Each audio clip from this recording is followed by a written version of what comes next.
this afternoon by our Governor Andrew Cuomo, our Commissioner of Homeland Security Jerome Haver, and Adjunct General Patrick Murphy. Right. I'd just like to say a few things here. Number one, I'd like to welcome Governor Cuomo here. As I said earlier here, this is the worst disaster we've had, but this is the best prepared and the best organized we've had as far as recovery. The governor's come through for us big time here. The National Guard, he brought the National Guard in, and I've been working for better than 30 years to get some of these projects done. And the governor and the Guard has accomplished that in about a week. That's a lot to say, and it's been a lot of work. We're gaining on it with his guidance and his help. We're going to come out of this pretty good. I think the sun's starting to shine out there a little bit, and the rain is stopping. That's all I'd like to say. I just like to my hat is off to the Guard and the governor. Thank you, sir.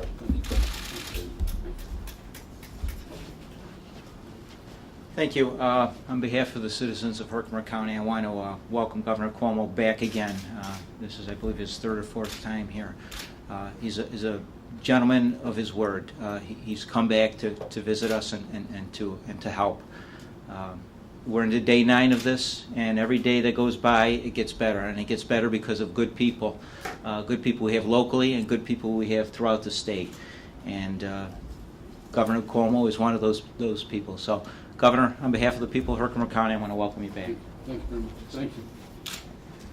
Thank you very much. And I want to thank Chairman Bono and Mayor Spoto and Mayor James Barron and Mayor Ainsworth, the National Guard, General Murphy, and the emergency services for the state headed by Jerry Howard.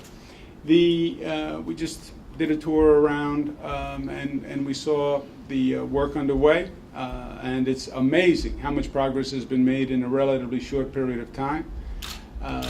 We looked at some spots that we had seen about a week ago, and they were just, it was unimaginable, the destruction. And now, as Frank Spoto said, the sun is starting to shine, and that's the metaphor, I think, that works for the day. And you see the other end of the tunnel. First, my hat's off to the local elected officials who have worked extraordinarily well. All the public employees who have metaphorically killed themselves over these past few days. They've been working so many hours, I don't know how they're still on their feet under very difficult circumstances. It's been a pleasure for the state employees who have come in to help, and we brought them in from all over the state. But it's a pleasure for the state employees to work with a local force that is as good as the local forces here. So my applause to them.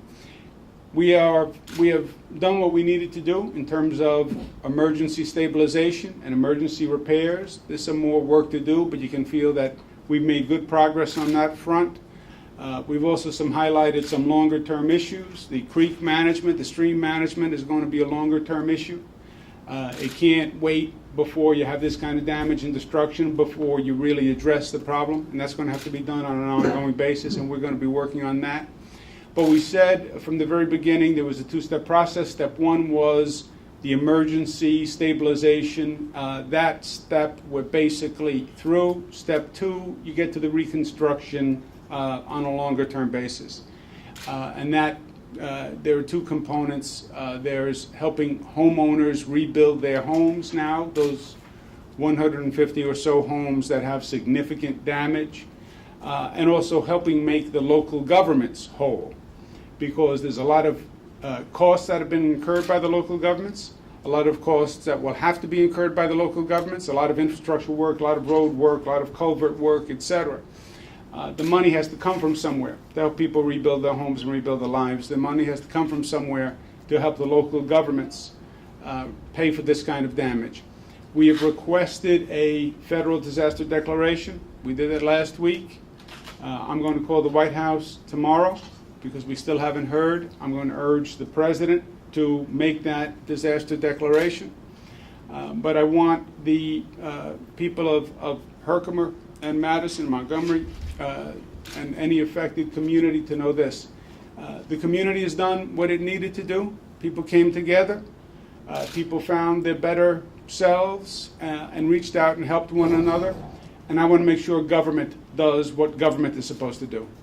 So I'm going to push the White House tomorrow to get the president to declare a disaster area, which would then start those FEMA funds flowing for homeowners and for local government.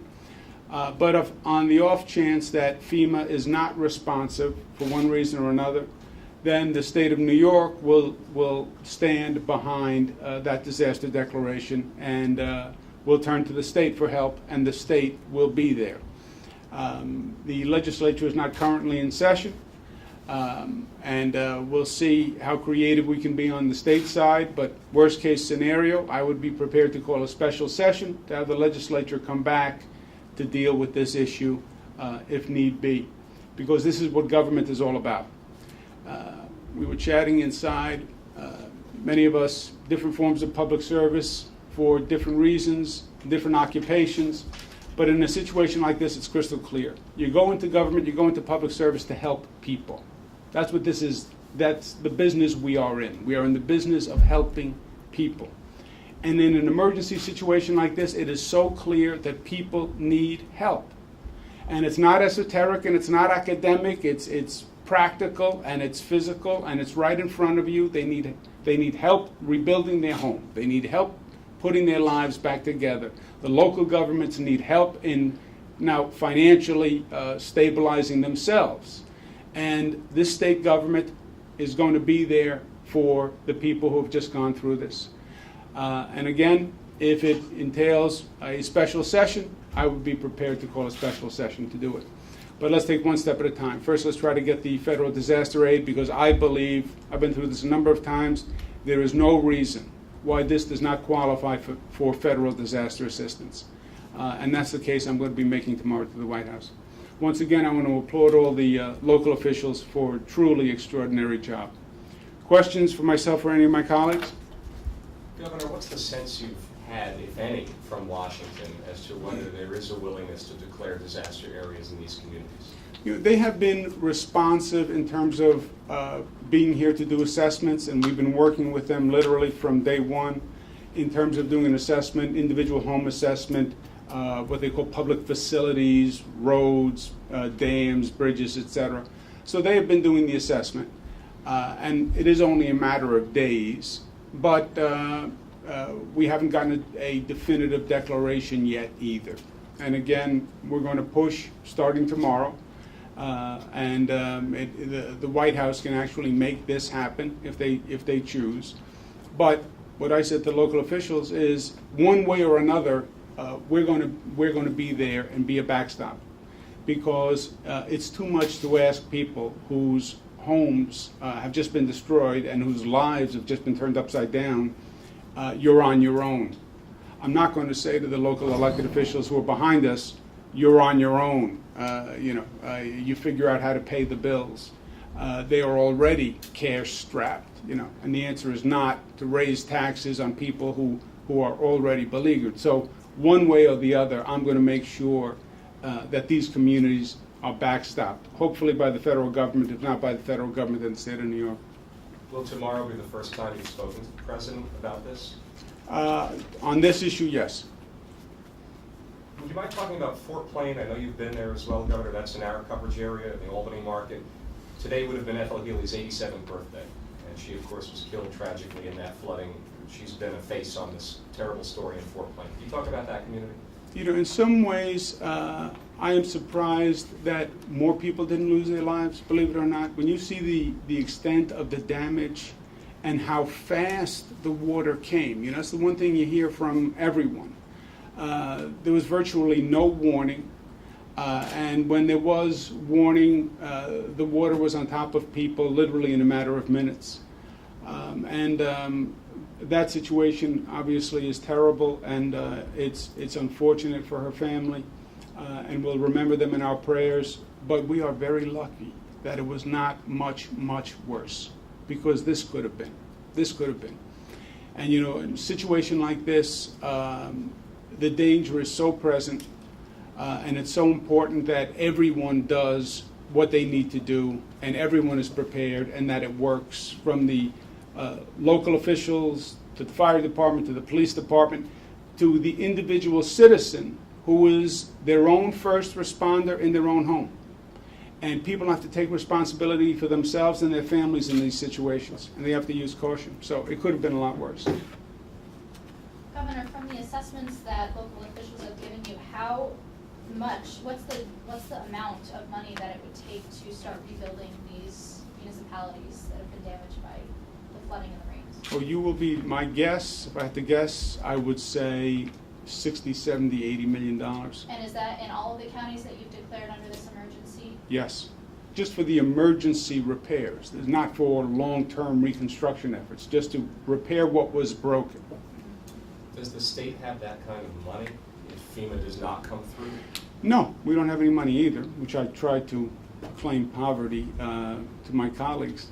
But the state is in a better position to handle this than Fort Plains is or Herkimer is. So we're not going to leave them out there alone. Where would that money come from?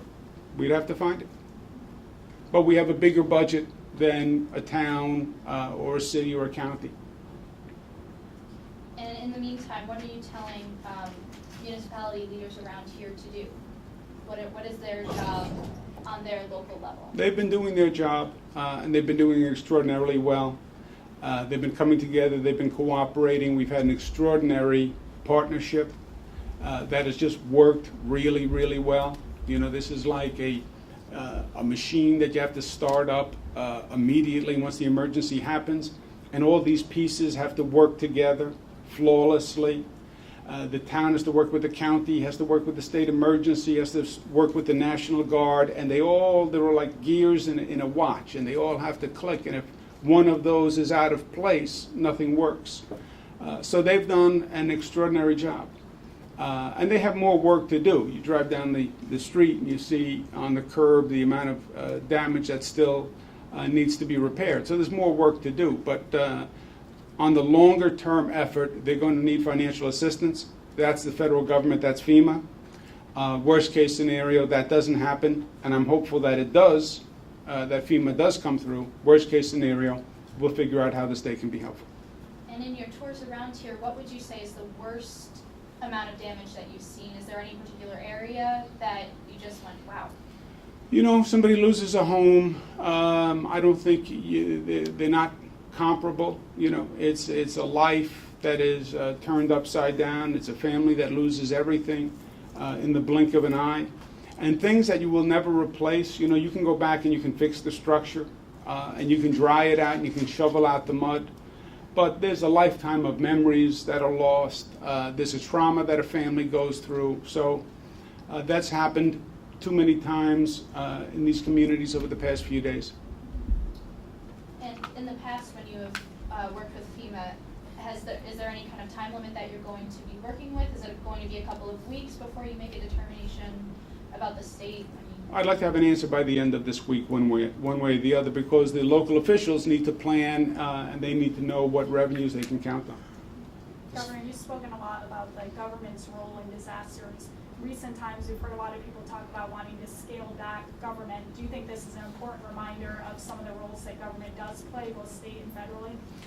I said during the budget session, when we were debating the budget in Albany, and there's a whole argument about do we really need government. I was talking about, I've been in more emergency situations in my 2 years than I care to remember. I've never heard anyone say, we don't need any help. You know, I've never seen a boat go up to a house that was flooded and the person said, you know, I don't need government assistance. It is the purest form of government service. It is about helping people, and it's about the ability and the competence to help people.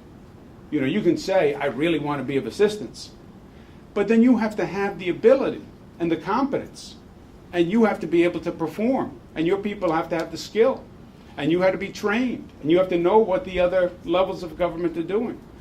And it worked here. It worked magnificently well here.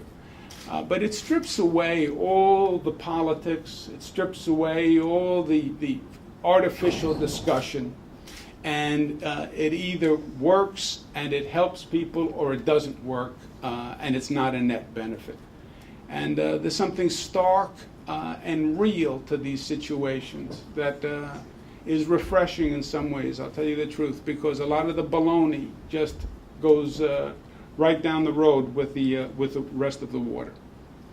Mechanically speaking, Governor, how would the FEMA money be distributed? Would it go to the communities and then to individual homeowners, or would it go? Normally runs through the state. There's two types of funding. One is what they call individual assistance. One is what they call public assistance. The individual assistance is available to literally homeowners, and that'll be homeowner to FEMA, and they can reimburse for damage to the home, damage to the belongings, damage to the property, and then there's reimbursement to the local governments for public damages.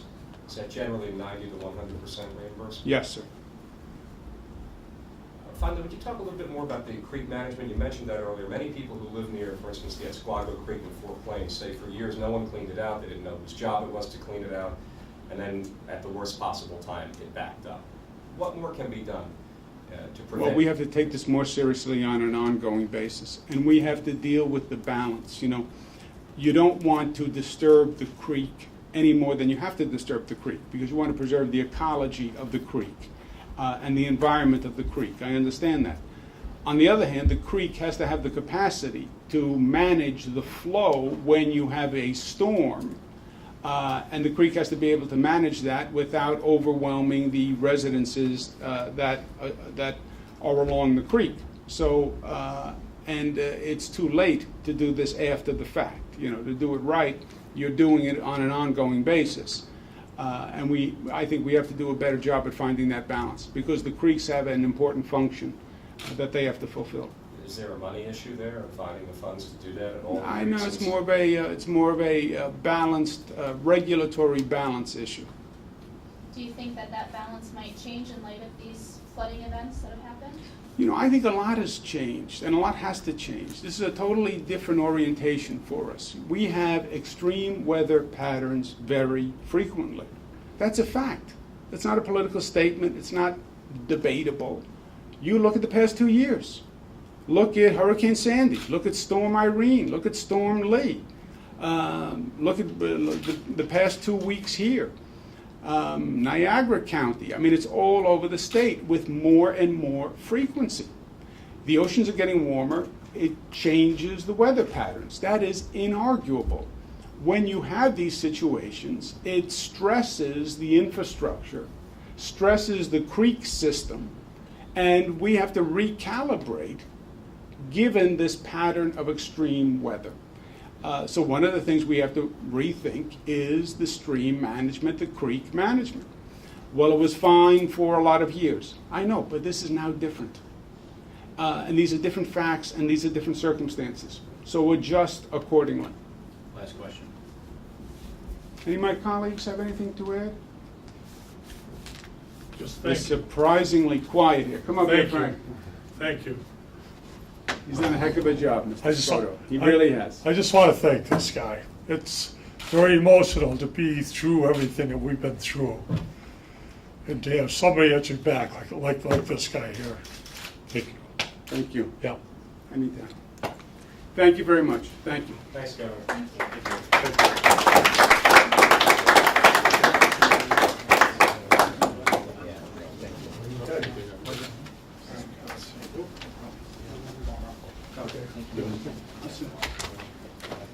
Thank you. Jerry. Thank you. We'll see you back. Thank you, sir. Okay. You're gonna be. Thank you.